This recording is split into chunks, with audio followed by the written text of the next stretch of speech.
รูบี้อยู่ที่ใจครับสวัสดีครับแนะนำตัวนะครับผมชื่อพัฒนะครับนามสกุลนะคะอัครบดินทร์นะครับชื่อพยางค์เดียวนะครับก็ธุรกิจดีๆนะครับ Success Mall นะครับก็มีผู้เปิดโอกาสทางธุรกิจให้นะครับก็ขอเสียงปรบมือดังๆนะครับให้กับคุณอ๊อฟทัชพันธ์วุฒิศิริเพียรเดชครับวันนี้เรามาเรียนรู้กันนะครับเชื่อว่าในช่วงเวลาเย็นแบบนี้นะครับก็เป็นช่วงเวลาที่หลายๆคนนะครับก็อาจจะกำลังเที่ยวอยู่หลายๆคนอาจจะกำลังนอนเล่นรอนอนจริงอยู่แต่วันนี้นะครับนักธุรกิจในห้องนี้นะครับก็ตัดสินใจที่จะมาเรียนรู้กันนะครับซึ่งวันนี้เป็นหัวข้อที่ชื่อว่าการวิเคราะห์เจาะลึกแผนการตลาดเป็นเรื่องสำคัญมากๆเลยนะครับสำหรับการจะทำธุรกิจให้ประสบความสำเร็จนะครับเขาบอกว่าพื้นฐานที่เราต้องรู้นะครับในการทำธุรกิจเนี่ยมีอยู่4ข้อที่1นะครับเราต้องมีพื้นฐานของความรู้เรื่องของตัวสินค้าข้อ2นะครับเราต้องมีความรู้เรื่องของแผนการตลาดข้อที่3ครับเราต้องมีความรู้เรื่องของการตอบข้อโต้แย้งนะครับแล้วก็4เราต้องรู้ขั้นตอนการสปอนเซอร์หรือขั้นตอนการแชร์ลิงก์นะครับที่เราเรียกกันว่า 6Y นะครับวันนี้นะครับสำหรับท่านที่ได้ดูDVD ชุดนี้อยู่นะครับท่านกำลังศึกษาเกี่ยวกับขั้นตอนที่เรียกว่าการเจาะลึกแผนการตลาดซึ่งเป็นหนึ่งในวิชาที่มีความสำคัญในการทำธุรกิจนะครับเราแบ็กกราวด์นิดนึงนะครับเพื่อทำความรู้จักกันมากขึ้นนะครับส่วนตัวนะครับผมมีประสบการณ์ในการทำธุรกิจเครือข่ายเนี่ยประมาณ10 ปีเริ่มต้นธุรกิจครั้งแรกนะครับจากความไม่พร้อมทางด้านการเงินเลยคือไม่ได้มีความพร้อมนะครับแล้วก็ก่อนที่จะมีโอกาสได้เข้ามาทำ Success Mall นะครับผมก็เป็นพ่อค้าขายเสื้อผ้ามือสองตามตลาดนัดนะครับบางครั้งก็ขายดีกำไรดีเลยแต่บางช่วงก็ฝนตกบางวันไม่ได้สักบาทเลยครับบางวันตั้งร้านทั้งวันเลยนะครับแล้วก็บางทีลูกค้าก็น้อยชีวิตขึ้นลงนะครับแต่โดยส่วนตัวแล้วเนี่ยผมมีความคิดว่าผมอยากที่จะมีชีวิตที่ดีผมอยากจะอย่างน้อยได้ให้พ่อแม่ได้มีเงินให้พ่อแม่อย่างน้อยได้อยู่คอนโดอย่างน้อยได้มีรถขับนะครับซึ่งในความเป็นจริงนะครับงานหลายๆงานเนี่ยอาจจะไม่ได้ตอบโจทย์นะครับผมเคารพทุกอาชีพนะครับแต่ว่าผมไม่ได้เลือกทำงานประจำเหตุผลเพราะว่ามันอาจจะไม่เพียงพอในการที่เราจะเลือกชีวิตแบบปานกลางเพื่อทำให้คนที่เรารักมีชีวิตที่ดีนะครับก็เลยตัดสินใจเลือกเส้นทางของการค้าขายควบคู่ไปกับการทำธุรกิจเครือข่ายก็ผ่านช่วงที่ล้มลุกคลุกคลานนะครับมีเขาเรียกว่ามีช่วงที่ประสบความสำเร็จสูงแล้วก็มีช่วงที่บางครั้งเราก็ไม่ได้ประสบความสำเร็จนะครับผ่านช่วงเวลาแบบนั้นมาครับจนกระทั่งเรามีประสบการณ์มากขึ้นจากการที่ได้อยู่ในวงการเครือข่ายมานานนะครับแล้วก็มีโอกาสได้เขียนแผนการตลาดออกแบบเลยครับออกแบบแผนให้กับบริษัทเครือข่ายนะครับซึ่งเป็นประสบการณ์จากการที่เราสะสมมาเป็นระยะเวลาเป็น10 ปีวันนี้นะครับผมอยากมาถ่ายทอดแล้วก็อยากมาแบ่งปันเรื่องราวเกี่ยวกับแผนการตลาดในแบบต่างๆซึ่งจะทำให้เรานะครับสามารถที่จะเล่าธุรกิจให้กับผู้มุ่งหวังที่เราไปคุยได้อย่างมืออาชีพมากขึ้นครับงั้นเรามาเริ่มกันเลยนะครับสำหรับแผนการตลาดนะครับขอให้เราเข้าใจรูปแบบของธุรกิจก่อนนะครับธุรกิจนี้นะครับเราเพียงแต่แนะนำเพื่อนของเราให้เขาเข้าสู่ธุรกิจ Success Mall นะครับโดยการนำรายจ่ายบางอย่างที่เคยจ่ายอยู่แล้วจากการใช้ครีมอาบน้ำจากการใช้ยาสีฟันจากการซื้อคอลลาเจนทานเพื่อผิวสวยเปลี่ยนกลับมาเป็นรายได้นะครับโดยรายได้ของเรานะครับก็จะเริ่มต้นจากการที่เราเนี่ยแนะนำเพื่อนเพียงไม่กี่คนครับจากนั้นนะครับเมื่อองค์กรเราเริ่มมีการบริโภคสินค้าและขยายตัวขึ้นนะครับเราจะเกิดวอลลุ่มมหาศาลรายได้ของเรานะครับเกิดจากยอดการบริโภคของผู้คนมากมายในเครือข่ายของท่านนะครับนี่คือพลังมหาศาลนะครับลองจินตนาการดูว่าถ้าเกิดเรามีสมาชิกในกลุ่มเครือข่ายของเราประมาณ 1,000 คน 1,000 คนเพียงแต่บริโภคซื้อกินซื้อใช้คนละ 1,000 บาทเราจะเกิดยอดธุรกิจขึ้นมากกว่า1 ล้าน1 ล้านนะครับครึ่งหนึ่งของ1 ล้านจะถูกนำมากระจายแบ่งให้กับผู้ที่เข้าร่วมในธุรกิจเครือข่ายผมว่ามันเป็นไอเดียที่ยอดเยี่ยมมากๆเลยครับสำหรับการสร้างธุรกิจที่มีโอกาสจะสร้างกำไรในระดับหลักหมื่นหลักแสนจนกระทั่งสร้างเป็นธุรกิจขนาดใหญ่จนมีกำไรเป็นล้านได้นะครับเรามาทำความรู้จักกับโครงสร้างที่แข็งแรง ของธุรกิจก่อนโครงสร้างที่แข็งแรงนะครับจะเป็นต้องมีลักษณะโครงสร้างแบบนี้นะครับคือมีคนที่เป็นผู้นำทำธุรกิจขยายธุรกิจนะครับโดยประมาณ 10% ของธุรกิจมี 20% ครับที่เป็นโครงสร้างของคนที่เขาชอบขายครับเขาได้นำสินค้าแล้วเขาได้กำไรและมีอีก 70% ครับที่เป็นผู้บริโภคที่บริโภคสินค้าแต่น่าแปลกนะครับในที่ผ่านมานะครับเครือข่ายกลับบอกว่าคุณไม่ต้องขายของคุณเพียงแต่ชวนคนมาไม่ต้องขายของชวนคนมาอย่างเดียวผมกำลังมองว่าเรากำลังทำธุรกิจแบบชวนคนเปิดเซเว่นนะครับเปิดเซเว่นแล้วเราก็บอกเซเว่นเราว่าถ้ามีคนเดินเข้ามาซื้อของในเซเว่นน่ะอย่าขายเขานะคุณกินขนมจีบซาลาเปาในเซเว่นของคุณเลยจากนั้นคุณไปชวนเขาเปิดเซเว่นต่อผมกำลังมองว่าบางครั้งนะครับเราลึกๆนะครับของคนนะครับอาจจะรู้สึกในตอนเริ่มต้นว่าไม่อยากไปขายของแต่นึกภาพดีๆนะครับเราไม่ได้แอนตี้การขายของที่เราไม่ชอบพฤติกรรมคนขายเลยป่ะครับตื้อง้อยัดเยียดของให้กับเราจริงๆเราลองมาวิเคราะห์ดูนะครับแท้จริงแล้วคนที่ประสบความสำเร็จเป็นเจ้าของธุรกิจล้วนแล้วแต่ทำงานขายนะครับงานค้าขายเป็นอาชีพของคนรวยนะครับฉะนั้นนะครับเราก็ไม่ต้องทำพฤติกรรมแบบที่เราไม่ชอบก็คือการตื้อง้อยัดเยียดของแต่เราเพียงแต่ให้สิ่งดีๆขายสิ่งดีๆให้คนที่เขาต้องการนะครับผมว่านี่คือธุรกิจที่จะมั่นคงอย่างแท้จริงครับไม่งั้นจะเกิดคำถามขึ้นว่าแล้ววงกลมวงสุดท้ายไปอยู่ที่ไหนในธุรกิจแบบนี้นะครับเคยมีคนถามบอกว่าแล้วถ้าสปอนชวนกันไปเรื่อยๆแนะนำกันไปเรื่อยแล้วใครคือวงกลมวงสุดท้ายผมบอกว่าความมั่นคงที่แท้จริงนะครับไม่มีวงกลมวงสุดท้ายครับเพราะมีผู้บริโภคมากมายที่จะทำให้นักธุรกิจที่เป็นนักขายและนักขยายประสบความสำเร็จนี่ครับคือสัดส่วนธุรกิจที่มั่นคงอย่างแท้จริงนะครับต้องมีคนที่มีกำไรจากการขายต้องมีคนที่สร้างธุรกิจเป็นนักขยายจนประสบความสำเร็จมีได้หลักหมื่นหลักแสนและมีผู้บริโภคครับจึงทำให้ธุรกิจมั่นคงในระยะยาวนะครับเราดูตัวอย่างนะครับเป็นแนวทางการนำเสนอแผนธุรกิจด้วย Fab iShare นะครับ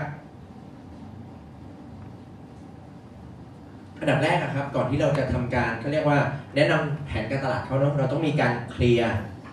ความคิดของคน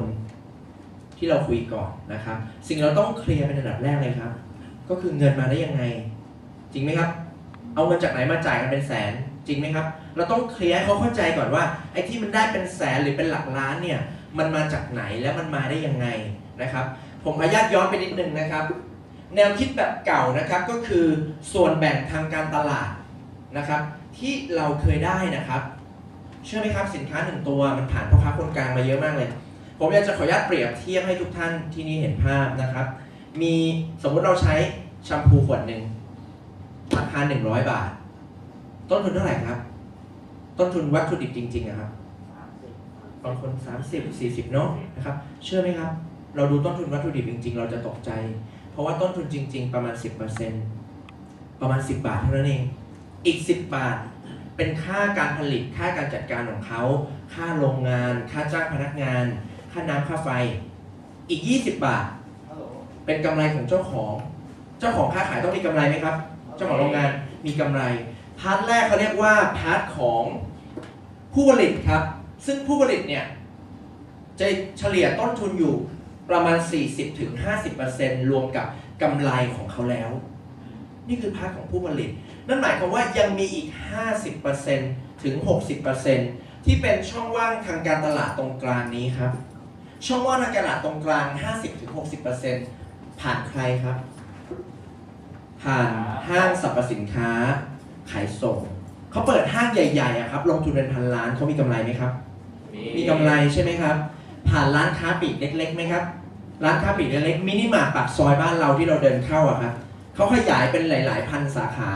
เขามีกำไรไหมครับเขาก็มีกำไรเนาะจากการที่เขาขายนะครับเรามาดูตัวอย่างช่อง3 5 7 9 11เขาโฆษณาโรงงานผลิตนะครับนำสินค้าไปโฆษณาผ่านรายการโทรทัศน์มีกำไรไหมครับผ่านช่องบางช่องนาทีละ 400,000 บาทนะครับผ่านดารานะครับเราคิดว่าอ้ำพัชราภ าเนี่ยใช้มิดทีนไหมครับไม่ใช้ ผมไม่ได้พูดนะครับออกสื่อด้วย โอเคเราไม่รู้นะครับว่าเขาใช้ไหมแต่เรารู้ว่าในเชิงการตลาดเนี่ยอ้ำรับค่าตัว7 ล้านอ่ะ7 ล้านบาทค่าตัว7 ล้านใครเป็นคนจ่ายครับเราผู้ผลิตจ่ายใช่ไหมครับผู้ผลิตจ่ายไปก่อนเท่านั้นครับแต่ความจริงแล้วเนี่ยมูลค่าตรงกลางตรงนี้ถูกบวกมาถึงผู้บริโภคซึ่งก็คือเรานะครับเมื่อมูลค่าตรงนี้ถูกบวกมาหาเราแท้จริงแล้วเราเป็นคนจ่ายค่าตัวให้ดาราเราเป็นคนจ่ายค่าตัวให้ช่องเราเป็นคนจ่ายค่าออฟฟิศค่ามินิมาร์ทขนาดใหญ่เราเป็นคนจ่ายให้เขานะครับพนักงานอันนั้นคือสิ่งที่บวกอยู่แล้วซึ่งในธุรกิจแบบ Success Mall นะครับเราเพียงแต่เอารายได้ที่เคยขายผ่านพ่อค้าส่งพ่อค้าปลีกค่าโฆษณาดาราตัดส่วนแบ่ง 60% ตรงนี้มาจ่ายให้กับเราที่เป็นนักธุรกิจแทนนะครับนี่คือความยอดเยี่ยมของธุรกิจนี้นะครับซึ่งถ้าเกิดเราได้อธิบายตรงนี้ให้คนใหม่เข้าใจคนใหม่ก็จะเห็นภาพเลยผมเปรียบเทียบตัวอย่างง่ายๆให้ดูอีกตัวอย่างหนึ่งนะครับเวลาที่สมมติว่าเราไปกินข้าวมันไก่แม่ค้าข้าวมันไก่เขาขายข้าวมันไก่ให้กับเราเขามีกำไรไหมครับมีแม่ค้าข้าวมันไก่ก็รับไก่มาจากตลาดสดใช่ไหมครับแม่ค้าตลาดสดก็ซื้อไก่มาจากฟาร์มก็รับอาหารไก่มาเลี้ยงไก่ซื้อมาจากโรงงานอีกทอดหนึ่งทุกอย่างในชีวิตเราถูกขายเป็นทอดลงมาเรื่อยๆเพียงแต่ไม่มีใครโยงวงกลมให้เราเห็นไงครับฉะนั้นพอบางครั้งหลายๆคนเห็นธุรกิจแบบเน็ตเวิร์กก็ตกใจบอกทำไมมีการโยงมันเป็นชั้นๆเลยชีวิตจริงโยงกันมาเป็นชั้นนานแล้วครับแต่เราเป็นห่วงโซ่สุดท้ายเขาเรียกว่าปลายสายที่เรียกว่าผู้บริโภคจะดีกว่าไหมครับถ้าธุรกิจเนี้ยเรามีโอกาสได้เงินปันผลคืนเนี่ยผมจะเปิดด้วยไอเดียแบบนี้ก่อนนะครับก็จะทำให้คนที่เขาฟังเขาจะเห็นภาพมากขึ้นว่าสุดท้ายทำไม่ทำจ่ายไหมครับจ่ายแบบไม่ได้อะไรคืนเลยกับจ่ายแล้วได้คืนอะไรดูฉลาดกว่ากันครับจ่ายแล้วได้คืนจ่ายแล้วรวยครับจ่ายแล้วรวยโอ้สุดยอดเอาปรบมือให้ได้ครับจ่ายแล้วรวยนะครับเราลองมาดูตัวอย่างการอธิบายผ่านแฟ้ม iShare ก่อนนะครับเดี๋ยวผมจะสาธิตให้ดูเป็นตัวอย่างนะครับเริ่มต้นนะครับก็คือสมัครสมาชิก300 บาทเราจะได้ประกันกรณีเสียชีวิตนะครับวงเงิน 100,000 บาทครับใน300นี้เราไม่ใช่ได้เฉพาะประกันอย่างเดียวเราจะได้คู่มือธุรกิจด้วยครับจะได้ศึกษาข้อมูลได้อ่านเพิ่มจากนั้นนะครับเราจะได้นิตยสารราย2 เดือนชื่อว่า The Success ที่จะมอบให้กับเรานะครับเราก็จะได้อัปเดตข้อมูลข่าวสารของบริษัทผ่านนิตยสารนะครับจากนั้นนะครับเราจะได้เขาเรียกว่าได้ ID Password รหัสของเราสำหรับทำธุรกรรมกับ Success Mall นะครับคำนวณบัญชีคำนวณคอมมิชชั่นให้กับเราแบบอัตโนมัติเลยนะครับในแต่ละเดือนเราก็จะได้ดูข้อมูลนะครับของกลุ่มลูกค้าหรือกลุ่มสมาชิกของเรานะครับอันนี้คือความยอดเยี่ยมถือว่าเป็นธุรกิจที่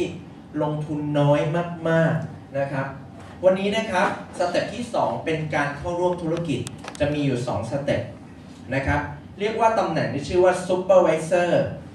กับ Executive นะครับตำแหน่ง Supervisor นะครับเป็นตำแหน่งที่เรานะครับซื้อกินซื้อใช้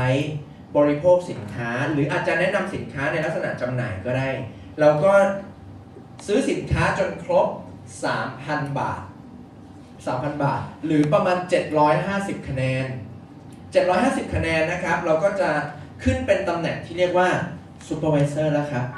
จากนั้นนะครับเราซื้อสินค้าสะสมต่อเรื่อยๆนะครับจนกระทั่งครบ 3,000 คะแนนหรือ 12,000 บาทสถานะของเราตำแหน่งเรานะครับจะปรับเปลี่ยนเป็นตำแหน่งที่เรียกว่า Executive นะครับโดยปกติแล้วนะครับจะมีระยะเวลาในการปรับเปลี่ยนตำแหน่ง30 วันหรือภายในเดือนนั้นๆแต่ความยอดเยี่ยมของ Success Mall นะครับบอกว่าสำหรับคนที่เข้าร่วม Success Mall ที่เป็น New Member สมาชิกใหม่จะมีเวลาตั้งแต่วันที่สมัครสะสมไปทั้งหมดเพิ่มเป็น60 วันจากวันที่เราสมัครนะครับซึ่งทำให้เกิดความยืดหยุ่นในธุรกิจนะครับทำให้เราทำงานได้ง่ายขึ้นสามารถสะสมยอดได้แต่โดยส่วนตัวแล้วเนี่ยผมเริ่มต้นที่ Executive เลยเนื่องจากว่าผมคิดแบบนักธุรกิจนะครับวันนี้ทำธุรกิจจำเป็นต้องมีสินค้าหมุนเวียนไหมครับจำเป็นต้องมีสินค้าหมุนเวียนนะครับแล้วผมมองว่าการจะเป็นตัวแทนจำหน่ายคอลลาเจนสักยี่ห้อหนึ่งปกติแล้วถ้าเราอยากได้ราคาถูก ลงทุนเป็นพันกล่องในขณะที่ Success More นะครับลงทุนประมาณโหลเดียวแต่เราได้ราคาที่ถูกที่สุดแล้วก็ได้ผลประโยชน์คุ้มที่สุดในการทำธุรกิจเลยนะครับและก็สเต็ปที่3นะครับในแต่ละเดือนนะครับให้เรานะครับดูแลรักษายอด250คะแนนหรือซื้อกินซื้อใช้นะครับ250คะแนนโดยประมาณที่ประมาณ 1,000 บาทซึ่งโดยปกติเราก็ซื้อครีมอาบน้ำยาสีฟันน้ำยาล้างจานน้ำยาซักผ้าอยู่แล้ว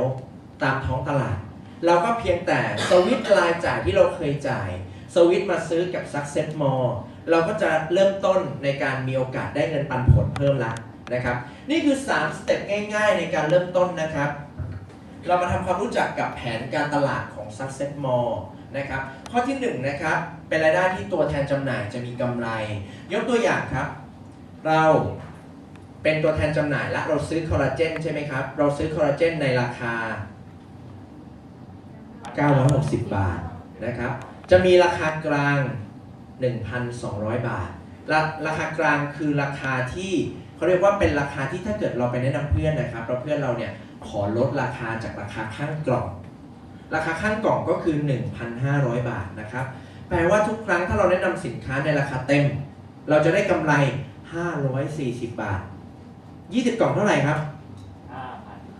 10 กล่อง 5,400 บาท20 กล่องก็ 18,000 บาทเยี่ยมไหมครับรายได้เสริมแค่แนะนำคอลลาเจนนะครับแล้วเขาผิวสวยขึ้นน่ะเราก็มีโอกาสรับเงินเป็นหมื่นแล้วนะครับจับเงินหมื่นแล้วสำหรับรายได้ข้อที่1ที่ชื่อว่ากำไรขายปลีกนะครับต่อมานะครับเป็นรายได้ข้อที่2ที่ไม่ได้เกิดจากการขายละเป็นรายได้ที่เกิดจากการที่เราเนี่ยแนะนำตัวแทนหรือมองแบบนักธุรกิจค้าปลีกค้าส่งก็ได้เหมือนเราขายส่งนะครับเราชวนเพื่อน1คนเข้ามาเป็นตัวแทนกับ Success More นะครับเขาซื้อสินค้านะครับแบบซูเปอร์ไวเซอร์เพื่อทดลองสินค้าก่อน750แต้มตัวเราจะเกิดรายได้ขึ้นทันที225 บาทแต่ถ้าเขาเข้าใจธุรกิจครับเขาตัดสินใจเป็น Executive เลยเขาเข้าใจว่าเขาต้องมีสินค้าหมุนเวียนนะครับประมาณ1โหลตัวเราจะเกิดรายได้ที่เรียกว่าการขายส่งแบบ First Order Bonus เนี่ยอีก900 บาทรายได้ข้อนี้ไม่ใช่เกิดจากการขายนะครับแต่เป็นรายได้ที่เหมือนกับเราเนี่ยได้ขายส่งให้กับเพื่อนเรานะครับแต่วันนี้ครับด้วยรูปแบบของแผนธุรกิจ Success More เนี่ยผสมผสานระบบแบบ Network Marketing เข้ามาทำให้เพื่อนเราก็สามารถเป็นตัวแทนขายส่งเหมือนกับเราได้เขาก็ไปแนะนำเพื่อนเขาเป็นตัวแทนขายส่งเหมือนกันนะครับเราจะมีค่าเขาเรียกว่าค่า first order bonus หรือโบนัสการแนะนำเพิ่มเป็น2ระดับชั้นก็คือสมมติว่าทุกท่านชวนผมมาแล้วผมไปชวนต่อผมจะเรียกว่าชั้นลูกคนที่ผมชวนมาต่อกี่คนก็ตามเรียกว่าชั้นหลาน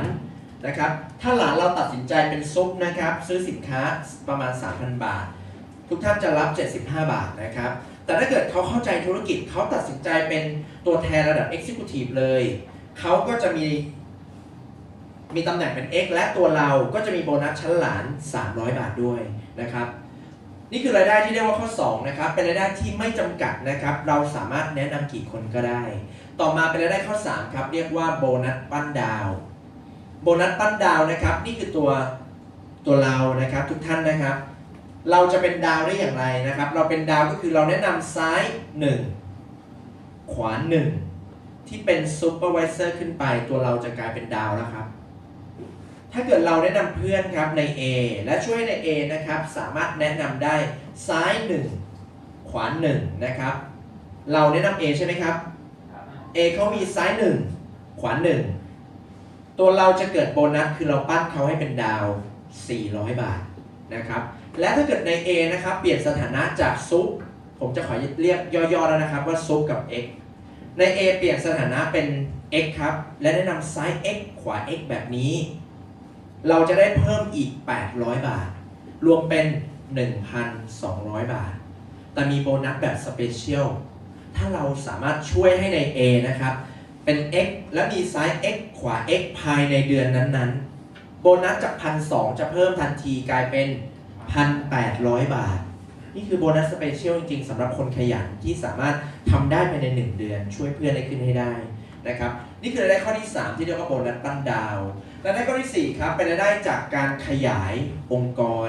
ที่นี่จะเรียกว่าไซเคิลโบนัสนะครับโดยไซเคิลโบนัสนะครับคือแผนธุรกิจที่ยอดเยี่ยมเพราะสร้างและบริหารเพียง 2 สายงานเท่านั้นบวกกับมีระบบที่ชื่อว่า placement วางช่วยกันเป็นยังไงครับนี่คือตัวเราแนะนำคนแรกเราต่อข้างซ้ายคนที่ 2 เราต่อข้างขวาคนที่ 3 ที่เราแนะนำได้นะครับเราต้องโยนลงมาต่อด้านล่างลงไปคนที่ 4 เราก็โยนลงมาต่อด้านล่างลงไปแบบนี้เรื่อยๆเวลานับคะแนนจากไซเคิลนะครับเขานับในลักษณะของ overall ยอดรวมค่าบริหารธุรกิจเลยให้เรานะครับบริหาร 2 สายงานนี้โดยทุกๆ1รหัสที่เกิดขึ้นมีการซื้อสินค้าไปใช้ก็ได้ไปขายก็ได้นะครับรวบคะแนนทั้งองค์กร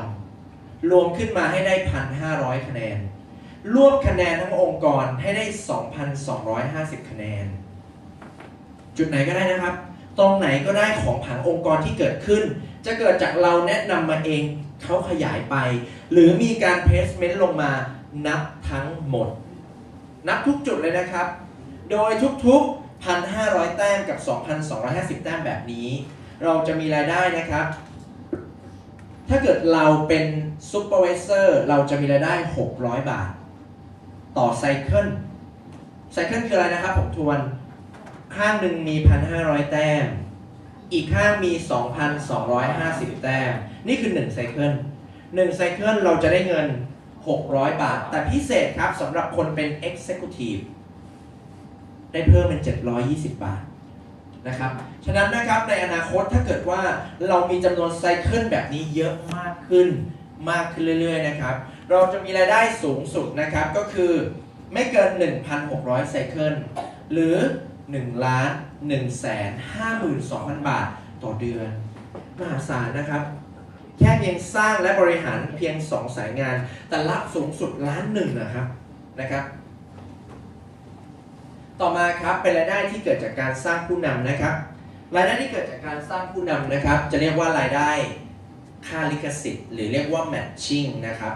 จินตนาการง่ายๆครับเมื่อสักครู่เนี่ยเราได้เริ่มต้นสร้างองค์กรแบบที่แนะนำมาซ้ายคนขวาคนเกิดเครือข่ายขยายไปใช่ไหมครับรายได้จากไซเคิลคือ 1,500 แต้มกับ 2,250 เราจำได้นะครับถ้าเราช่วยเพื่อนเราเกิดแบบเราเกิดไซเคิลขึ้นมา720 บาทเราจะเริ่มมีรายได้นะครับที่ 10% เป็นค่าบริหาร 10% ของ720ก็คือ72 บาทถ้าเพื่อนเราได้ 10,000 บาทท่านก็จะมีรายได้ค่าบริหาร 1,000 บาทถ้าเพื่อนได้ 100,000ล่ะครับเราก็จะมีรายได้ค่าบริหาร 10,000 บาทลองจินตนาการตามผมนะ 10,000 บาทเยอะหรือน้อยครับ 10,000 บาทจะเยอะถ้าเราใช้แรงเราไปแลกนะครับ 10,000 บาทจะน้อยโทษทีครับ1 บาทน้อยมากๆเลยถ้าเราใช้แรงเราแลกครับเพื่อรับ 10,000 บาทแต่ถ้าเกิด 10,000 บาทเนี้ยไม่ได้ขึ้นอยู่กับแรงและเวลาของเราแต่โอนมาทุกเดือนละ 10,000 บาทเยอะหรือน้อยครับเยอะมากนะเปรียบเทียบเหมือนเอาเงิน2 ล้านเดินไปซื้อคอนโด1 แห่งจากนั้นนะครับปล่อยให้คนเช่าเก็บกินเลยครับเดือนละหมื่นลงทุนไปเท่าไหร่ครับ2 ล้านธุรกิจนี้นะครับการจะเริ่มต้นชวนคนมาช่วงเริ่มต้นเนี่ยเราต้องมีความรู้เนาะช่วงแรกที่เราเริ่มต้นเราอาจจะชวนมาไม่ง่ายแต่ถ้าเกิดเขาประสบความสำเร็จเขาเข้าใจธุรกิจทำจนสำเร็จแล้วเขามีรายได้ 100,000 บาทเราแฮปปี้ไหมครับที่เพื่อนได้100,000แล้วเรามีรายได้เดือนละ 10,000 บาทไปเรื่อยๆครับมหาศาลนะครับเหมือนเป็นเจ้าของคอนโดเลยนะครับเราจะมีโอกาสมีรายได้สูงสุดนะครับขยับขึ้นไปถึง 20% จากไซเคิลของเพื่อนที่เราชวนนั่นหมายความว่าไซเคิลนะครับซ้าย 1,500 แต้มขวา 2,210 แต้มเนี่ยสูงสุด1 ล้านนะครับ 20% ของ 1,152,000 บาทคือ 230,000 ผมเอาตัวเลขกลมๆนะแปลว่าเจอผู้นำ1 คนดูแลเขาช่วยเขาทำงานร่วมกันเป็นทีมค่าบริหารสูงสุดสายละ 230,000 ไม่ธรรมดานะครับมหาศาลมากๆเลยนะครับและเมื่อเราขึ้นตำแหน่งขยับสูงขึ้นเป็นระดับโกเราจะได้ค่าบริหารชั้นหลานด้วยหลานเกิดไซเคิลเท่าไหร่ ท่านจะได้อีก 10% และเมื่อใดก็ตามที่เราขึ้นตำแหน่งเป็น Pearl เราจะมีค่าบริหารชั้นลูก 20% สายละ 230,000 นะครับชั้นหลานคือคนที่เพื่อนเราไปชวนมาอีก 230,000 สูงสุดต่อคน ถ้ามี 20 คนนะครับชั้นเหลนอีก 10% สายละ 110,000 มหาศาลนะถ้าเข้าใจตรงนี้จะรู้เลยว่าแผนตัวนี้นะครับคือแผนสำหรับนักการตลาดนักบริหารเลยครับใครวางแผนตรงนี้ดีๆนะครับนี่คือแบบกำไรมหาศาลรายได้มหาศาลจากการสร้างและบริหารคน1 คนช่วยให้เขาได้ตังค์เราได้ด้วยสุดยอดไหมครับนี่คือแผนขนาดตัวนี้ที่เรียกว่า matching รายได้ลิขสิทธิ์ผู้นำและข้อ 6 ครับเมื่อเราประสบความสำเร็จระดับสูงขึ้นนะครับเราจะมี one time bonus คือเงินจ่ายครั้งเดียวก็คือขออภัยครับ150,000จนถึง10 ล้านบาทรวมแล้วก้อนนี้ประมาณ20 ล้านบาท20 ล้านก้อนนี้นะครับไม่ใช่ปุ๊บปั๊บได้เลยเป็นไปไม่ได้นะครับเราต้องใช้เวลาในการสะสมมีกลุ่มผู้บริโภคมากขึ้นเรื่อยๆแต่คำถามครับถ้าเกิดเราสร้างธุรกิจไปแล้วมีรายได้เดือนละหลายแสนอยู่แล้วครับแล้วอยู่ดีบริษัทบอกแถมไม่อีก150,000เนี่ยพอรับได้ไหมครับหรือว่าตกใจเกรงใจบริษัทมากเลยแต่บริษัทไม่รับคืนเอามาฝากผมได้นะครับโอเคนี่คือความสุดยอดครับอยู่ให้นานได้ตังค์ทุกคนนะครับ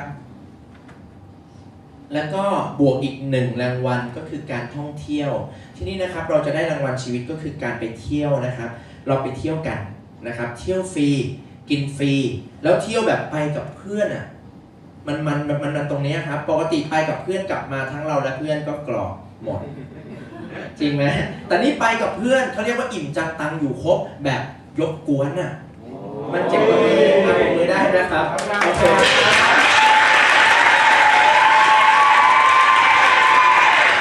และนี่เป็นบริษัทที่วางแผนท่องเที่ยวนะครับก็คือรัสเซียในปี 2014 นะครับไปล่องเรือกัน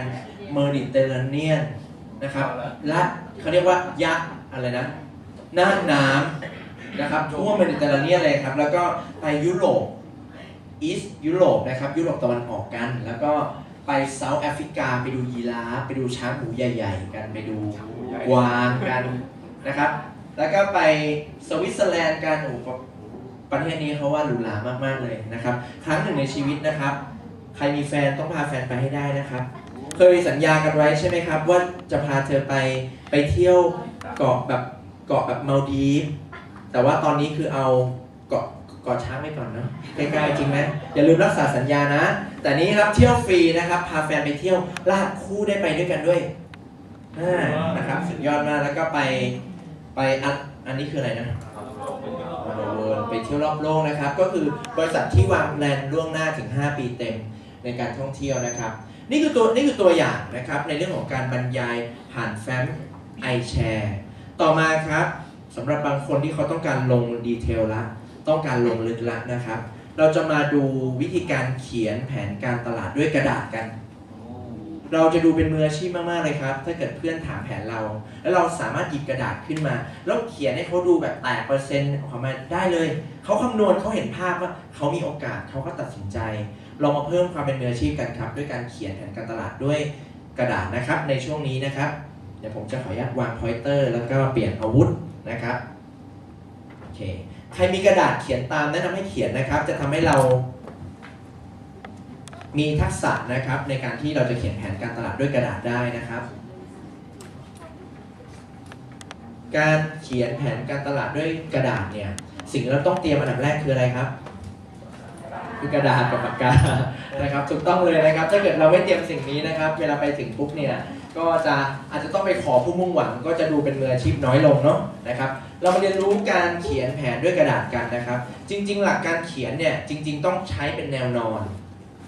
ให้เราเขียนกระดาษเป็นแนวนอนนะครับโดยแบ่งออกเป็น3ช่วงฉะนั้นจินตนาการว่ากระดาษที่ผมเขียนเป็นแนวนอนนะครับเราเขียนในแนวนอนของกระดาษนะครับ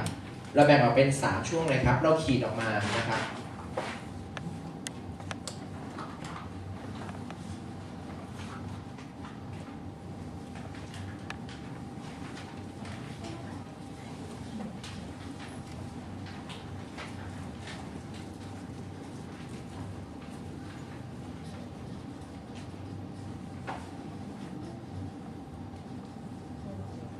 โปรเจกต์ ที่สร้างกำไรให้กับคุณนะครับมากกว่า 100,000 บาทต่อเดือนนะครับจนไปถึง 1 ล้านบาทนะครับการเริ่มต้นนะครับมี 3 ข้อ 3 สเต็ปการเริ่มต้นนะครับข้อที่1นะครับเรียกว่าสมัครสมาชิก 300 สิ่งที่เราจะได้นะครับคือประกันอุบัติเหตุมูลค่า 100,000 บาทนะครับ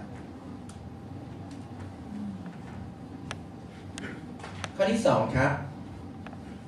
สิ่งที่เราจะได้นะครับก็คือขออภัยครับสเต็ป2คือการเริ่มต้นธุรกิจนะครับการเริ่มต้นธุรกิจเนี่ยเริ่มต้นที่ Supervisor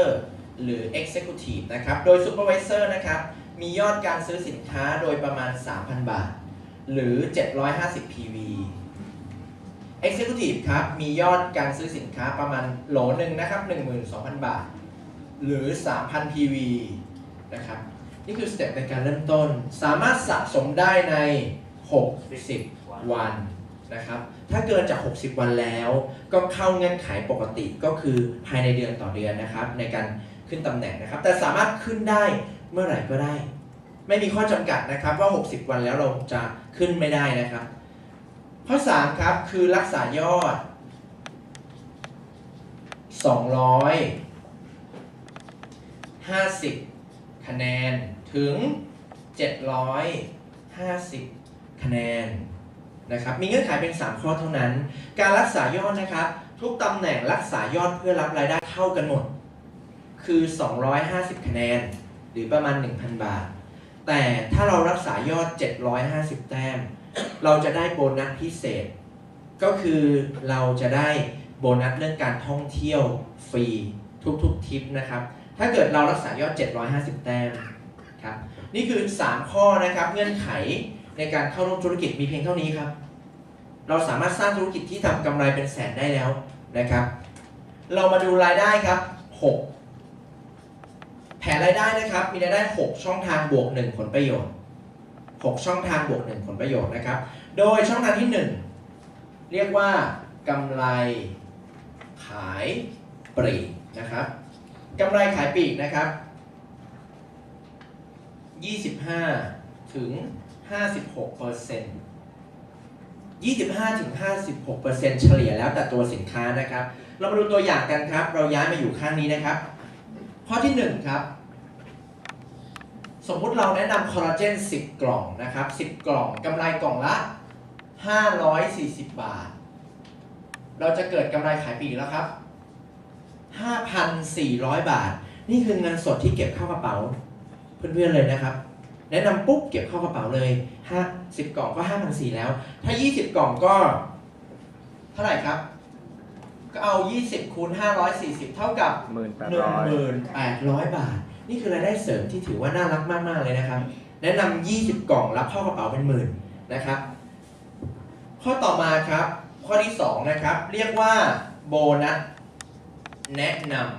ำนะครับโบนัสแนะนำนะครับเราจะได้ค่าเขาเรียกว่าเหมือนค่าขายส่งนะครับ2ชั้นก็คือลูกกับหลานนะครับโดยคนที่เราแนะนำมาเรียกว่าลูกเขาไปแนะนำต่อเรียกว่าหลานนะครับโบนัสแนะนำนะครับถ้าเราเป็นซุปนะครับเราเป็นซุปก็คือผมจะเรียกตัวย่อว่าซุปนะครับเราเป็นซุปเนี่ยเราจะได้โบนัสแนะนำในชั้นลูก 30% แต่ถ้าเกิดเราเป็น X ครับเราจะได้โบนัสแนะนำเพิ่มชั้นหลานอีก 10% จากตัวอย่างนะครับนี่คือตัวเรานะครับเวลาเราเขียนให้เราใส่ชื่อของเพื่อนลงไปนะครับใส่ชื่อเพื่อนที่เราคุยเช่นสมมติว่าผมขออนุญาตเป็นพี่แมทแล้วกันนะครับผมใส่ชื่อพี่แมทลงไปนะครับพี่แมทผมจะยกตัวอย่างให้พี่แมทดูนะครับว่าวันนี้พี่แมทก็เริ่มแนะนำนะครับเพื่อนมาชื่อในกอไก่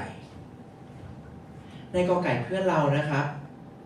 ได้ดูข้อมูลของตัวคอลลาเจนได้ดูข้อมูลของตัว Detox p h y t o v นะครับแล้วรู้สึกว่าน่าสนใจมากเลยอ่ะสินค้าน่าทำตลาดนะครับกอไก่ก็ตัดสินใจนะครับเป็น Executive เลยด้วยคะแนน 3,000 คะแนนทันทีนะครับพี่แมทจะได้รับรายได้นะครับก็คือ 3,000 คะแนนคูณด้วย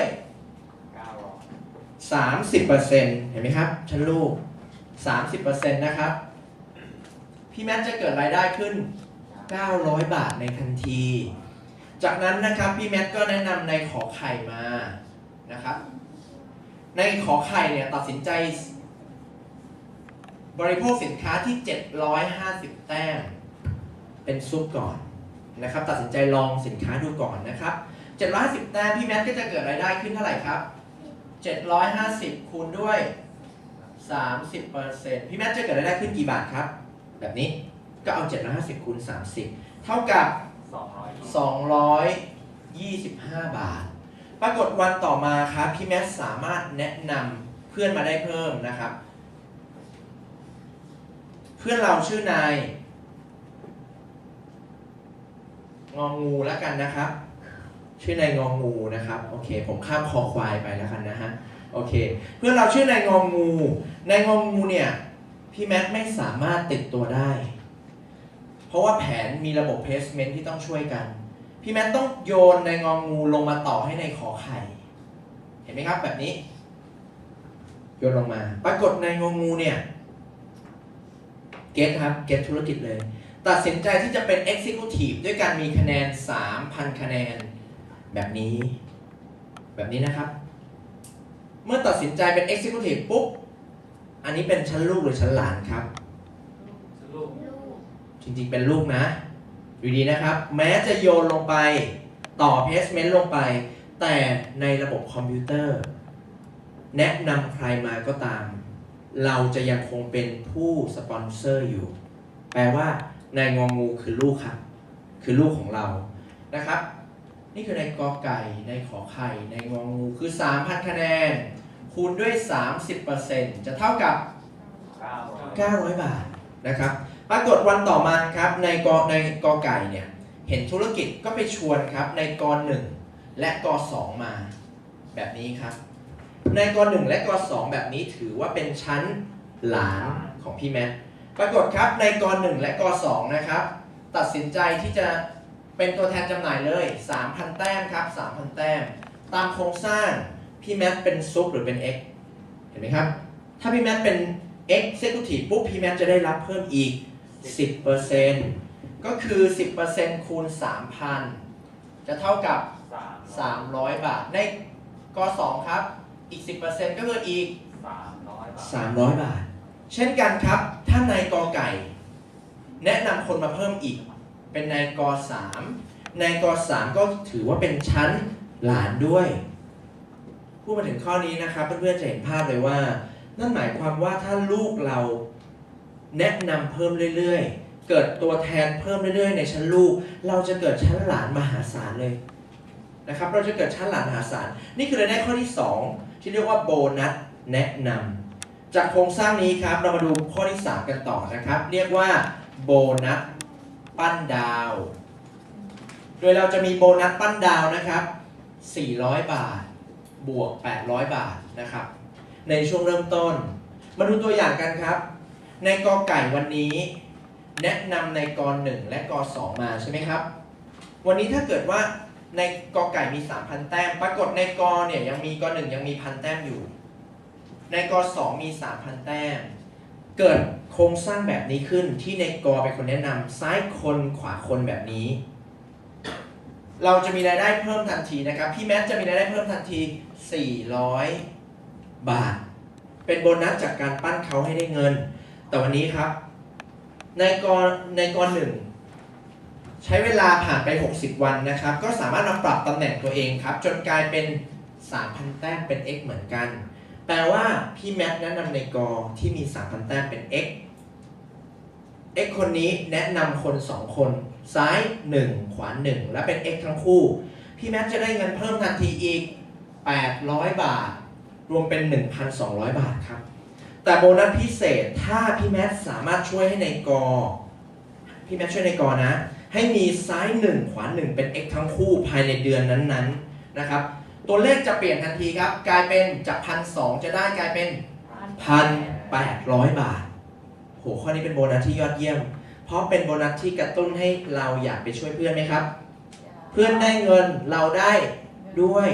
บริษัทเป็นคนจ่ายให้นะเพื่อนเขาก็รับไปเต็มๆนี่คือรายได้ที่เรียกว่าโบนัสปั้นดาวครับ 1,200 หรือ 1,800 ต่อมาครับเป็นโบนัสข้อที่4นะครับรายได้ข้อ1ข้อ2และข้อ3เนี่ยเป็นเพียงน้ำจิ้มเท่านั้นไม่ใช่รายได้ที่ทำให้เราได้รายได้หลักแสนแต่โบนัสข้อต่อมานี่แหละที่ทำให้เรามีโอกาสจับเงินแสนกันละนะครับเรียกว่ารายได้ที่เรียกว่าไซเคิลโบนัสนะครับโดยไซเคิลโบนัสนะครับเราจะมีรายได้นะครับถ้าเราเป็นซุปเราจะได้600บาทต่อ1ไซเคิลและ X เราจะได้720บาทต่อ1ไซเคิล1ไซเคิลเป็นยังไงครับขอให้เกิดคะแนนขึ้นนะครับจากในก1ก2ก3หรือจากใครก็ได้ที่อยู่ข้างซ้ายทั้งหมดนะครับคะแนนรวมขึ้นมาเป็น 1,500 แต้มฝั่งอีกข้างหนึ่งครับมีคะแนนรวมขึ้นมาเป็น 2,250 แต้มแบบนี้จะเรียกว่า1ไซเคิลคะแนน1ไซเคิลคือคะแนนที่เกิดจากทุกจุดภายใต้องค์กรของเราไม่ว่าจะอยู่จุดไหนก็ตามนะครับทุกๆยอดที่เกิดขึ้นแบบนี้เราจะเกิดรายได้เพิ่มขึ้นอีก720 บาทโดยสูงสุดนะครับเราก็จะเริ่มมีเครือข่าย2คนกลายเป็น4คนกลายเป็น8คนกลายเป็น100คนกลายเป็น1,000คนเรื่อยๆยอดรวม overall ทั้งหมดนี้นะครับผมยกตัวอย่างผมเติม0อีก2ตัว0อีก2ตัวเมื่อสักครู่ซ้าย 1,500 ขวา 1,500 เราได้เงินเท่าไหร่นะครับ720เราเติม0ไป2ตัวรายได้ก็เพิ่มขึ้นเป็น72,000เอาเติม0อีกตัวหนึ่งครับเครือข่ายขยายไปรายได้ก็กลายเป็น720,000คือคอมมิชชั่นนะครับนี่คือคอมมิชชั่นที่เราได้นะครับเราลองมาดูกันครับซุปเปอร์ระดับซุปนะครับเราจะมีรายได้สูงสุดนะครับไม่เกิน 960,000 บาทต่อเดือนเท่านั้นสูงสุดไม่เกินเท่านี้นะครับกับ Executive เราจะมีรายได้สูงสุดนะครับคือ 1,152,000 บาทต่อเดือนจากการสร้างและบริหารเพียง2สายงานแต่เรามีโอกาสมีรายได้สูงสุด 1,152,000 บาทนะครับวันนี้ให้เราดูนะครับแล้วถ้าเกิดมันมีเศษล่ะที่เหลืออยู่เกิดมันไม่ใช่ 1,500 ล่ะมันมีสมมุติกลายเป็น 1,800 กับ 3,000 แบบนี้บริษัททำยังไงครับตัดทิ้งไปเลยไหมครับนี่คือความยุติธรรมของ Success More ยอดที่เกิดการคำนวณ 1,500 แต้มครับก็จะดึงออกมา 1,500 ไปคำนวณและเหลือ300เก็บไว้ให้เรายอดที่ถูกนำไปคำนวณในข้างนี้ 2,250 แต้มก็จะถูกดึงออกมาแล้วเก็บ750 แต้มเอาไว้ให้เราเก็บไว้ทั้ง2สายงานแล้วลองจินตนาการนะครับเมื่อสายงานโตขึ้นเรื่อยๆคะแนนแบบเนี้ยวันหนึ่งเมื่อเราตั้งใจทำดูแลองค์กรนะครับดูแลลูกค้าดูแลผู้นำในสายงานของเราสูงสุด 1,152,000 บาทมหาศาลนะครับจากการสร้างเพียงบริหารเพียง2สายงานนะครับนี่คือได้ข้อที่4ครับเราก็มาดูตัวอย่างกันเราก็เขียนตัวอย่างลงไปเนาะซ้าย1,500,000ขวา2,200,000เนี่ยก็ได้720,000ต่อเดือนครับเดี๋ยวเรามาดูกันต่อนะครับสำหรับรายได้ข้อที่5ที่เรียกว่าค่าลิขสิทธิ์นะครับข้อที่5หรือจะเรียกว่า matching นะครับ matching นะครับคือรายได้ที่เกิดจากการที่เราช่วยลูกของเราให้มีรายได้ข้อที่4รายได้ข้อที่4คืออะไรนะครับไซเคิลเนาะช่วยลูกได้ไซเคิลนะครับวันนี้เราจะมีโอกาสมีได้สูงสุดจาก matching นะครับตามโครงสร้างแผนคือ20บวก20และบวก10 20แล้วก็10โดยจ่ายเป็นลูกหลานและเหลนนะครับมาดูตัวอย่างครับเราก็แนะนำเพื่อนเรามาจากตัวอย่างนี้นะครับผมเปรียบเทียบสมมติก3มี 1,500 แต้มมาดูตัวอย่างนะครับในกเนี่ยมีซ้าย 3,000 ขวา 4,500 แต้มแบบนี้คิดยังไงครับ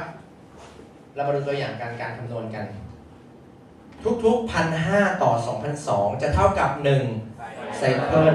แปลว่าในกมีข้างอ่อนกี่ไซเคิลครับ2ไซเคิลนะข้างนี้ก็คือ2ไซเคิลพอดีเลยแปลว่าในกจะได้2ไซเคิลคือ720 บาทคูณ2ถูกต้องไหมครับในกก็จะเกิดรายได้ 1,440 บาทเราช่วยเขาให้เขาเกิด 1,440 เราก็จะมีรายได้เริ่มต้นที่ 10% ก่อนก็คือ144 บาทแต่ถ้าเกิดเรานะครับ เริ่มบริหารองค์กรให้เติบใหญ่ขึ้นจนตำแหน่งมากขึ้น เราจะมีรายได้ถึง 20% หรือ 288 บาท ต่อยอดที่เขาทำเกิดขึ้นนะครับมหาศาลนะครับ เราลองมาดูนะครับ ถ้าผมเปลี่ยนใหม่ในกอเนี่ยมีซ้าย 150,000 ขวา 220,000 ในกอจะได้กี่ไซเคิลครับ ก็เอา 1,500 ไปหาร 150,000 จะเท่ากับ 100 ไซเคิล แปลว่าในกอจะเกิดรายได้ขึ้น 72,000 บาท เราเป็นคนแนะนำในกอใช่ไหมครับ พี่แมทเป็นคนแนะนำในกอนอกจากโครงสร้างนี้ พี่แมทก็จะเกิดรายได้ขึ้น 20% ตามตำแหน่งของ 72,000 เท่ากับเท่าไหร่ครับ เท่ากับ 224 72 14 พี่แมทจะเกิดรายได้ขึ้น 14,400 บาทจากค่าบริหารในกอ แล้วถ้าในขอมีรายได้สมมุติจากซ้ายขวาไซเคิล100,000ละครับ พี่แมทก็จะเกิดรายได้ขึ้นจากในขอคือ ที่บริษัทคำนวณให้ 20,000 20% ก็คือ 20,000 บาทครับปรากฏพี่แมทแนะนำในงอวางไว้ตรงนี้ ในงอมีรายได้1 ล้านบาทแล้วกันผ่านไป 5 ปีนะครับ ในงอเกิดรายได้ 1 ล้าน พี่แมทในฐานะคนแนะนำก็จะมีรายได้ 20% ของ 1 ล้านเท่ากับ 200,000 บาทต่อเดือน 200,000 บวก 20,000 บวก 14,000 เป็นเงินเท่าไหร่ครับ นี่คือค่าบริหารจากการดูแลคนแล้วช่วยเขาเก่งขึ้นพัฒนาขึ้น มหาศาลนะ ถ้าเราเข้าใจตรงนี้นะครับ นี่คือรายได้ที่อันลิมิตจริงๆ เราแนะนำกี่คนก็ได้ ขอให้แนะนำเขามาแล้ว ช่วยเขาดูแลเขาให้เขาประสบความสำเร็จ และรายได้ข้อที่ 6 ครับ เรียกว่าเป็นเงินสดวันไทม์โบนัสนะครับ เงินสดวันไทม์โบนัสนะครับ จะจ่ายให้เมื่อเราเป็นไดมอนด์คุณสมบัติตั้งแต่เราก็เขียนไปนะครับ 150,000 บาท จนถึง 10 ล้านบาท จากตำแหน่งเล็กไปจนถึงตำแหน่งสูงสุดเลย จะมีเงินสดประจำตำแหน่งให้นะครับ นี่คือความยอดเยี่ยมของแผนธุรกิจ Success Mall นะครับ ซึ่งจากนั้นนะครับเราก็สรุปกับเพื่อนเราเหมือนเดิมด้วยการสรุปเรื่องของทิปท่องเที่ยวต่อนะครับ ก็คือ 6+1 เหมือนเดิม นี่คือตัวอย่างของการเขียนแผนการตลาดด้วยกระดาษนะครับ คราวนี้เราจะมาเรียนรู้ตัวอย่างการคำนวณรายได้กันละนะครับ วันนี้เรากำลังสร้างธุรกิจนะครับ นี่คือผลประกอบการที่จะทำกำไรเป็นแสนให้กับทุกท่าน วันนี้นะครับถ้าเราได้เรียนรู้ว่าเราจะได้เงินมาได้อย่างไร เงินมาอย่างไรดีไหมครับ เงินของเราเนาะถ้าเกิดจะได้เป็นแสนหรือได้หลายๆแสนนะครับ ถ้าเราคำนวณเป็นนะครับก็จะช่วยให้เรานะครับรู้ว่าจะเกิดคอมมิชชั่นขึ้นมาเท่าไหร่ ซึ่งทำให้เราบริหารชีวิตเราได้ดีขึ้นเลยนะครับ เรามาดูตัวอย่างการคำนวณรายได้กันโบนัสข้อที่ 1 คือกำไรขายปลีกเนาะอันนี้เราอาจจะไม่ดูตัวอย่างเนาะซื้อมาขายไปเก็บเงินสดเข้ากระเป๋ามันมาดูตัวอย่างข้อ 2 กัน ที่เรียกว่าโบนัส FOB หรือภาษาไทยง่ายๆว่าโบนัสแนะนำนะครับจากตัวอย่างนะครับเราแนะนำลูก1 คนนะครับเขาเริ่มต้นเข้ามาด้วยการตัดสินใจเป็นซูเปอร์วิเซอร์ทดลองใช้สินค้าก่อนเราจะเกิดรายได้เห็นไหมครับเอา750 คะแนนธุรกิจที่เกิดขึ้นจากการซื้อสินค้าไปคูณด้วย 30% เราจะได้คอมมิชชั่นเท่าไหร่ครับ225 บาทนะครับแต่ถ้าเขาตัดสินใจที่จะเป็น Executive เขาซื้อสินค้า 3,000 คะแนนเราก็จะได้คอมมิชชั่น900 บาทนะครับจากนั้นครับลูกของเราที่เราแนะนำตรงเขาก็ไปชวนเพื่อนเข้าสู่ธุรกิจนะครับโดยเพื่อนของเขานะครับก็ตัดสินใจที่จะเป็นซูเปอร์วิเซอร์ทันทีเหมือนกันเราจะเรียกว่าเป็นชั้นหลานของเราได้75 บาทครับแต่ถ้าเขาตัดสินใจเป็น X เลยเป็นตัวแทนระดับ X เลยครับเราก็จะได้อีก300 บาทครับตัวอย่างของรายได้ข้อที่ 3 กันนะครับสำหรับโบนัสปั้นดาวนะครับโบนัสปั้นดาวนะครับเราจะเป็นดาวได้ยังไงครับเราแนะนำซ้าย1ขวา1ตัวเราจะกลายเป็นดาวครับเนี่ยคือการเป็นดาวเราก็ไปช่วยเพื่อนเรานะครับด้วยการจัด House Meeting นะครับช่วยเพื่อนของเราให้เขานะครับสามารถแนะนำซ้าย1ขวา1แบบนี้ได้ครับเพื่อนเราก็จะกลายเป็นดาวกลายเป็นสตาร์ตัวเราก็จะกลายเป็นนักปั้นดาวทันทีหรือ Star Maker นะครับเมื่อเราช่วยเพื่อนเรานะครับให้เป็นดาวได้มันลองดูตัวอย่างการคำนวณเงินกันเนาะว่าเงินของโบนัส Star Maker มาได้อย่างไรนะครับ เพื่อนเราตัดสินใจเป็น x ครับเขาก็แนะนำซ้าย x ขวาซุปแบบนี้นะครับท่านจะเกิดรายได้ขึ้นทันทีแบบนี้เรียกว่าท่านได้ปั้นสตาร์ซุปแล้วปั้นสตาร์ซุปเกิดรายได้400 บาทปรากฏว่าเพื่อนของเรานะครับก็ทำไปเรื่อยๆเป็นเวลา60 วันนะครับก็สามารถมาปรับตำแหน่งเป็น x ได้มาปรับจนเป็น x ได้แบบนี้ x x x นะครับแปลว่า x ครบเลยนะครับโอเคจะได้เพิ่มอีก800 บาททันทีนี่คือสิ่งที่ท่านได้ท่านจะได้รวมเป็น 1,200 บาทแต่ถ้าเกิดว่าสเปเชียลเลยครับเราสามารถช่วยเพื่อนเราให้ภายใน1 เดือนนะครับเขาสร้างองค์กรซ้าย1ขวา1และเป็น x ภายในเดือนนั้นๆจะปรับจาก 1,200 กลายเป็น 1,800 บาททันทีนี่คือตัวอย่างการคำนวณครับเดี๋ยวเรามาดูตัวอย่างจริงจากการคำนวณกันเลยครับโครงสร้างเป็นแบบนี้ครับเราชวนเพื่อนมานะครับเพื่อนเรานะครับเน็ตสมัครซ้าย1ขวา1เป็น x ครับแบบนี้เราจะเกิดรายได้ขึ้นจากโบนัสค่าแนะนำเท่าไหร่ครับ900ฝั่งนี้อีก900รวมโอเคยังไม่ต้องรวมเนาะเพื่อนเราเช่นกันเขาก็เริ่มต้นสร้างองค์กรมีซ้าย1ขวา1แบบนี้ครับเขาปิด x รับ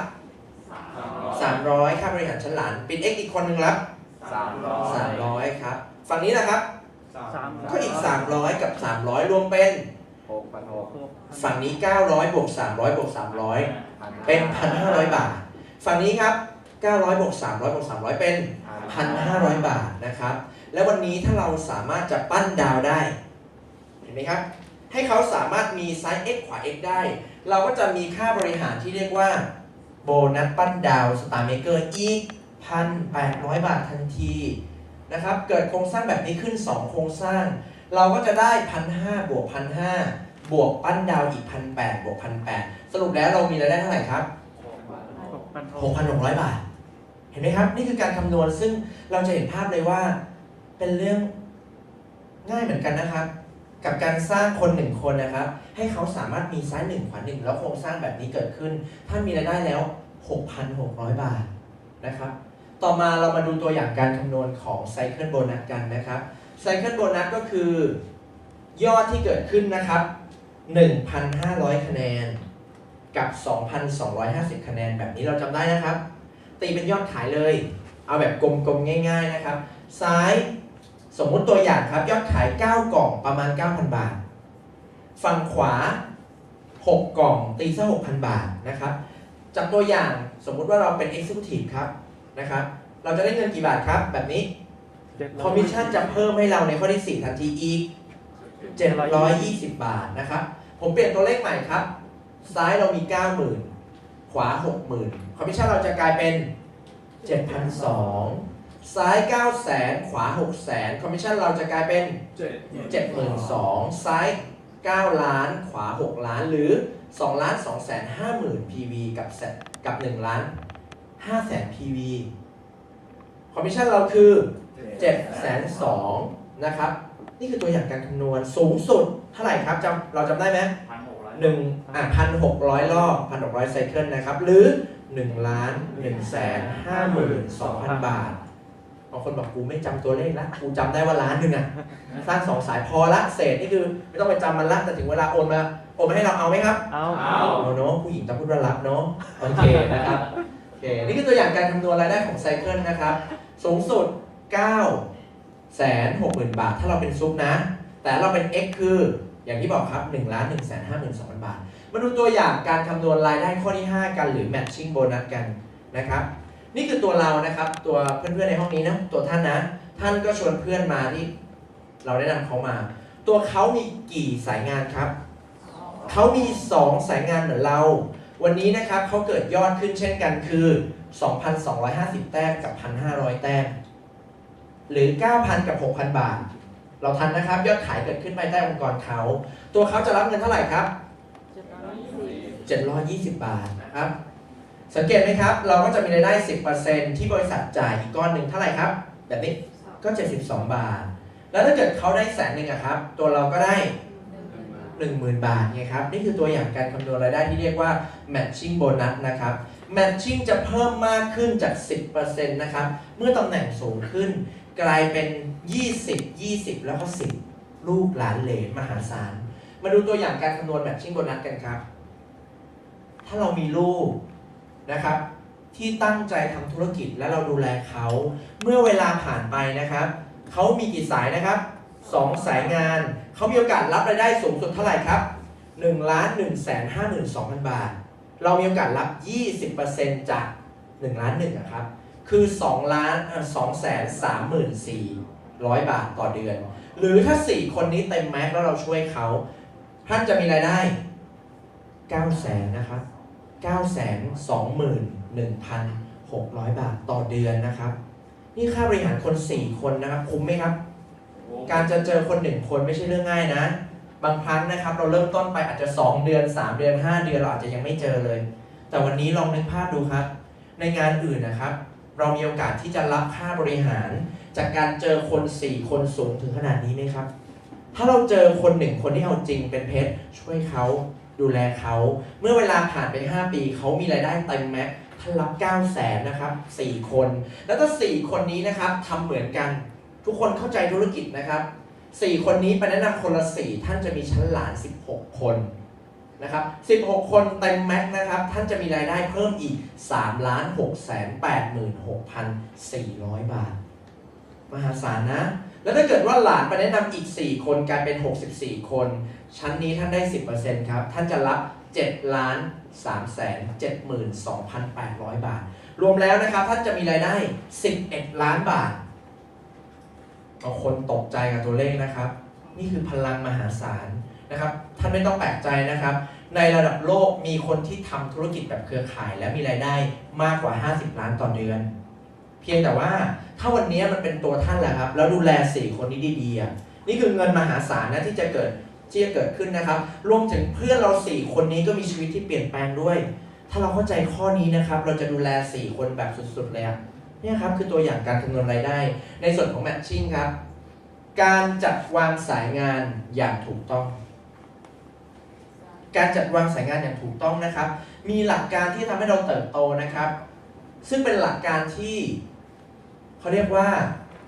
ประธานหมอสิทธวีนะครับประธานบริษัท Success Mall นะครับเคยมีโอกาสได้ทำธุรกิจเครือข่ายมามากกว่า16 ปีประสบความสำเร็จมีรายได้สูงสุดเดือนหนึ่ง3 ล้านบาทต่อเดือนนะครับมีองค์กรหลายแสนคนมากกว่า20 ประเทศทั่วโลกประธานหมอสิทธวีนะครับได้เรียนรู้ว่านี่คือการจัดวางสายงานที่มีพลังแบบสุดๆเลยครับประธานหมอสิทธวีได้ถ่ายทอดพี่หมอได้ถ่ายทอดสิ่งนี้มาให้กับพวกเราซ้ายขวาขวาซ้ายจะเกิดพลังมหาศาลเลยนะครับเรามาดูตัวอย่างกันครับนี่คือการจัดวางแบบทั่วไปก่อนครับบางครั้งนะครับตัวเราอาจจะมีสายงานที่ถูกโยนลงมา1 ข้างเป็นสีแดงแบบนี้นะครับบางคนก็เริ่มที่จะแนะนำ A มาก็ต่อข้างอ่อนก่อนแนะนำ B มาครับต่อลงไปข้างอ่อนแบบลูกชิ้นลงไปเรื่อยๆแบบนี้ครับ D E F นะครับเช่นกันครับเพื่อนเรานะครับในมีใน G ด้วยเสียบลูกชิ้นไปเลยเขาเรียกว่าเสียบลูกชิ้นปิ้งนะครับใน B ก็เช่นกันครับ B ก็ชวนเพื่อนแล้วก็ต่อลงไปข้างอ่อนแบบนี้อย่างนี้ดูดีไหมครับดูดีนะเพราะว่าเกิดเห็นไหมครับเกิดเครือข่ายแต่ดูให้ดีครับวันนี้ในผังจะมีคนสุดท้ายเสมอที่ไม่มีคน placement ต่อนะครับแล้วถ้าเกิดเขาหยุดไปล่ะครับก็จะเกิดจุดนี้ที่แหว่งไปเป็นตัวดำไปอย่างนี้นี่ครับใน B5 เส้นนี้ก็เช่นกันครับจะมี1 คนที่ไม่มีคน placement แล้วจะเกิดปัญหานี้ข้อที่1เลยครับปัญหาทัศนคติในองค์กรวันนี้นะครับผมก็เป็นคนหนึ่งที่เริ่มต้นทำธุรกิจ Success Mall ด้วยความตั้งใจแล้วก็สร้างและบริหาร2 สายงานด้วยตัวเราเองทั้ง2 ข้างเลยสามารถขึ้น Ruby ได้ภายใน5 เดือนแต่ว่าวันนี้นะครับเรารู้ว่านี่คือธุรกิจของใครครับธุรกิจของเราใช่ไหมครับเป็นธุรกิจที่เราต้องสร้างและบริหารเองใช่ไหมครับแต่มันก็อดคิดไม่ได้ครับสำหรับบางคนนะครับที่บังเอิญอยู่ในจุดสีดำที่ไม่มีแม้แต่รหัสเดียวที่โยนลงมาเลยไม่มีเลยนะครับแล้วเขาก็จะเกิดความคิดว่าเขาทำแผน2 สายนี่มันน่าจะมีคนโยนลงมาบ้างแต่สุดท้ายไม่มีคนโยนถ้าเขามีวิธีคิดแบบเจ้าของธุรกิจเขาก็จะบอกตัวเองว่าบริษัทอื่นทำตั้ง20 สายเขายังโตกันได้เลยแต่ถ้าเขาบังเอิญเป็นคนคิดลบเขาก็จะคิดว่าทำไมเขาต้องมาอยู่ในจุดอับจุดโชคร้ายซึ่งเราห้ามความคิดคนไม่ได้สุดท้ายครับคนนี้ก็จะหยุดไปแล้วก็จะเริ่มกัดกินแบบนี้ไปเรื่อยๆ ปัญหาทัศนคติในองค์กรครับเป็นปัญหาใหญ่มากซึ่งบางคนนะครับสร้างสายงานแบบผิดวิธีด้วยการบอกว่าเดี๋ยวจะต่อให้หนึ่งข้างและให้เขาทำไปเลยหนึ่งข้างแล้วคนนี้ก็ทำหนึ่งข้างสุดท้ายครับปัญหาทัศนคตินี้จะกลายเป็นเชื้อโรคซึ่งกัดมาเรื่อยๆคนนี้ก็จะเลิกครับเพราะว่าคนนี้เลิกคนนี้ก็จะหยุดไปเรื่อยๆครับและยังเกิดปัญหาข้อที่2คือปัญหาตัวปิดในองค์กรคือคนที่ตั้งใจครับเวิร์กมากเลยคือคนนี้แต่ต้องสร้างและบริหารเองทั้ง2สายงานนี่คือปัญหาที่เกิดขึ้นอย่างรุนแรงในธุรกิจในที่ผ่านมานะครับและปัญหาข้อที่3ครับเป็นปัญหาใหญ่มากซึ่งเป็นเส้นผมบางภูเขาแต่เชื่อไหมครับว่าผู้นำส่วนใหญ่ในวงการแบบแผน2สายงานไม่ได้คิดถึงปัญหานี้เรียกว่าปัญหา power of me ครับวันนี้ครับสายงานที่ถูกสร้างด้วยตัวเราเราหยุดโยนใครโยนต่อครับตกลงเส้นนี้ใครโยนครับเราเป็นคนสร้างอยู่คนเดียวดูดีนะครับเส้นนี้ใครโยนครับ B เป็นคนโยนสร้างอยู่คนเดียวไหมครับนี่คือ power of me มันไม่ใช่พลังเครือข่ายมันคือตัวเราที่พยายามสปอนเซอร์แล้วก็ใส่ลงไปเรื่อยๆมันคือ power of me ครับแต่มาดูนะครับด้วยหลักการที่ยอดเยี่ยมที่ประธานหมอเซนทวีได้ถ่ายทอดมาให้เรานะครับตัวเราครับแนะนำ A ครับและแนะนำ B มาแบบนี้คนที่1ระวังซ้ายคนที่2ระวังขวาคนที่3ระวังขวาคนที่4ระวังซ้ายแบบนี้นะครับหรืออีกกรณีหนึ่งถ้าเรามีการพูดคุยกับผู้แนะนำของเราและเราอยู่ในสายงานอีกข้างหนึ่งเรียกว่าเราอยู่ข้างขวาอาจจะพูดคุยกันเริ่มต้นจากสายร่วมก่อนคือขวาซ้ายซ้ายขวาก็ได้นะครับอันนี้อยู่ที่การพูดคุยกันแต่ขอให้สเต็ปการโยนเป็นแบบนี้คือซ้ายขวาขวาซ้ายสลับแบบนี้ไปเรื่อยๆเรียกว่า1ชุดนะครับ A ทำไงครับ A ก็ต้องโยนซ้ายขวาขวาซ้ายมาดูตัวอย่างในดีครับในดีก็ต้องโยนซ้ายขวาขวาซ้ายเราเห็นอะไรไหมครับเห็นไหมครับนี่คือ power of team ถ้ามี10คนอยู่ตรงนี้ทุกคนวางซ้ายขวาขวาซ้ายจะกลายเป็น20คนช่วยกันโยนถ้ามี40คนอยู่ตรงนี้จะกลายเป็น80คนช่วยกันโยนแล้วเส้นแบบนี้เกิดขึ้นในข้างนี้ด้วยเกิดในข้างนี้ด้วยเกิดในข้างนี้ด้วยเราเห็นไหมครับว่าอะไรเกิดขึ้นพลังการเติบโตมหาศาลครับนี่คือจิ๊กซอว์สำคัญมากๆที่ทำให้การสร้างธุรกิจของเราประสบความสำเร็จนะครับด้วยหลักการวางองค์กรครับซ้ายขวาขวาซ้ายเราจะเกิดพลังทีมและพลังทวีคูณนะครับการจัดวางสายงานต่อมาครับวางคนที่เอาจริงก่อนวางคนเอาจริงก่อนครับคนเอาจริงดูยังไงครับจำหลัก3ข้อนี้ไว้นะครับนี่คือคนเอาจริงครับเชื่ออัพไลน์ใช้สินค้ามาประชุมแค่นี้ครับ3ข้อเชื่ออัพไลน์ใช้สินค้ามาประชุมโทรหาเพื่อนครับเฮ้ยเราเอาจริงสุดยอดมากเพื่อนมาเจอกันไหมมาวางแผนกันวันนี้ยังไม่ว่างเลยแต่เราเอาจริงนะอีก3วันครับมาลองเทสสินค้ากันอยากให้มีโอกาสได้ลองได้เราเอาจริงแต่วันนี้เรายังไม่ว่างเลยอันนี้เรียกว่าสับขาหลอกนะครับอย่าไปดูคำพูดนะครับให้ดูการกระทำคนใครก็ตามเชื่อเราบอกให้มาประชุมมาเชื่ออัพไลน์ใช้สินค้าครับเรียนรู้สินค้าแต่ละตัวและใช้สินค้าอย่างต่อเนื่องและเวลามีงานอบรมสัมมนาเขาพร้อมที่จะเก่งขึ้นเพื่อช่วยคนอื่น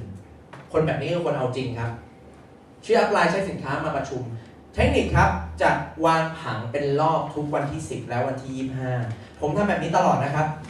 ผมสร้างธุรกิจผมไม่ได้สมัครได้1คนแล้วต่อเลยสมัครได้1คนแล้วต่อเลยผมจะคุยกับคนที่ผมสมัครชัดเจนว่าผมจัดผังทุกวันที่10กับ25เท่านั้นฉะนั้นผมจะยังไม่ยื่นสมัครเข้าไปก่อนนะครับเรามาดูตัวอย่างครับ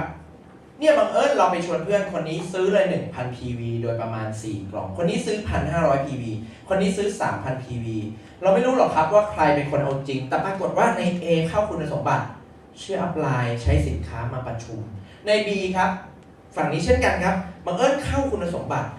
แต่บังเอิญเราต่อแบบนี้ลงไปแล้วครับต่อแบบนี้ลงไปแล้วปรากฏว่าใน A ไม่ได้อะไรเลยอยู่ข้างล่างสุดใน B ไปอยู่คนล่างสุดแต่ดูนะครับถ้าเราจัดผังทุกวันที่10กับ25ใน A เราสามารถจัดเขาเราบอกเขามาเซ็นเตอร์เขามาเราบอกว่ามาวางแผนงานเขามาเราจัดคนนี้ขึ้นก่อน เห็นไหมครับ คะแนนอีก 2,500 แต้มจะอยู่ข้างซ้ายของใน A ข้างซ้ายคนทำงานฝั่งนี้ครับเราจัดใน B ขึ้นมาครับคะแนนอีก 7,000 แต้มจะอยู่ข้างขวาของใน B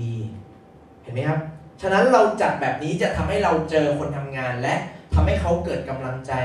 นะครับนี่คือหลักการจัดเราไม่ควรจัดผังแบบทั้งเดือนแล้วค่อยจัดทีเดียวนะครับเหตุผลเพราะมันจะไม่เกิดโมเมนตัมเลย